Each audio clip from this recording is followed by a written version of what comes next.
Howdy everyone, Sarsi here, and this is Payday the Heist on PS3 in 2023. Quick note, I had to use my old capture card with the PS3 as my current one isn't compatible.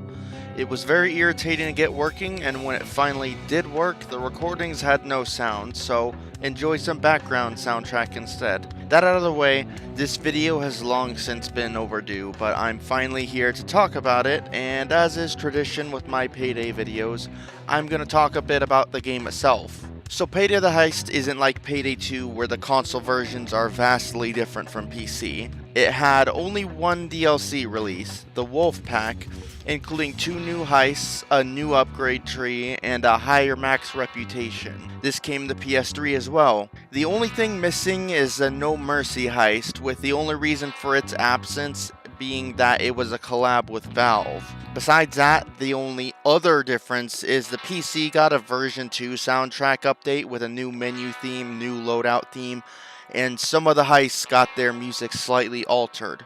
Here's an example.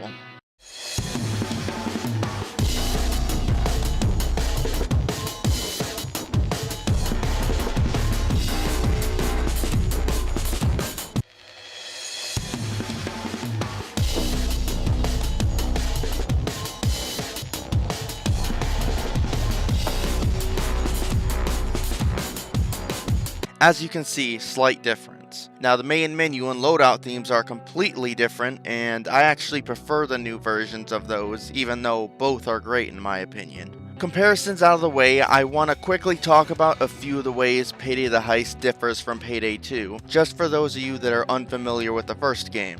The first thing being that instead of XP, you only have cash. Cash is the XP, and you get cash for every objective you complete, including simply walking into the bank, so even if you fail the heist, you still retain the cash you got from all the objectives you completed. Cash can also be earned by completing challenges and by picking up loose cash or jewelry. Now, the leveling up system isn't like Payday 2 where you get a skill point to use in a skill tree. Instead, while in a heist, you hold the select button and highlight one of the few upgrade trees, those being Assault, Sharpshooter, Support, and if you have the DLC, Technician. Upon leveling up, it will put a point into whichever upgrade tree you have selected, unlocking something from that tree, like a weapon, improvement for a weapon's performance, equipment, crew bonuses, deployables, as well as upgrades to all of the previously unlocked stuff. Eventually, you'll hit a level limit if you focus solely on one tree, so you'll have to highlight different ones and level up enough past a certain point to be able to continue progressing in a tree, but at least unlike Payday 2, everything is earnable. Of course, you can't use everything at once, but you can at least earn everything in one go. Moving on to the next difference, your loadout. For your loadout, you get 3 guns, your primary, your secondary, and your sidearm. For your secondary, you've got the choice between 2 SMGs, a shotgun, and, if you bought the DLC, a grenade launcher. You've got crew bonuses, which act as a bonus for the rest of your crew but not yourself, so if you want that specific bonus, someone else has to equip it, and it doesn't stack. These bonuses are things like improved health, improved damage, extra ammo capacity, stuff like that. Of course, there's your deployable, being ammo bag, medic bag, and a sentry gun. There's also the addition of equipment, which is like your personal bonus. Things like increased cable tie supply, increased maximum ammo, increased health, increased damage, etc. So with all the explanations out of the way, let's get into the main part of the video. The player count, also the reason for why it took me so long to make this video.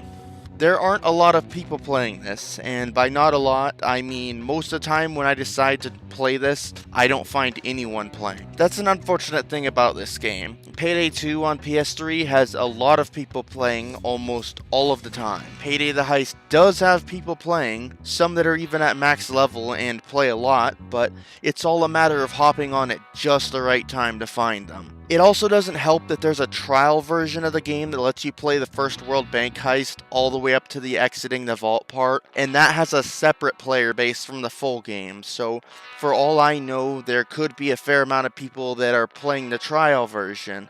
At least the one positive thing about playing solo on Payday the Heist versus Payday 2 on console is that it's much more doable thanks to not only having 3 bots, but the more simplisticness of heists. For example, the bank heist. In Payday 2, you have to go bag by bag, carrying them all to the van all by yourself. In Payday the Heist, yes, it still takes a while bagging the money by yourself, but you don't have to carry individual bags in this game. Instead, you bag it all up, and instead of having to carry it, you simply leave the vault and make for the escape. And there we go. I've now covered every console version of Payday on the channel. Or have I? Till next time.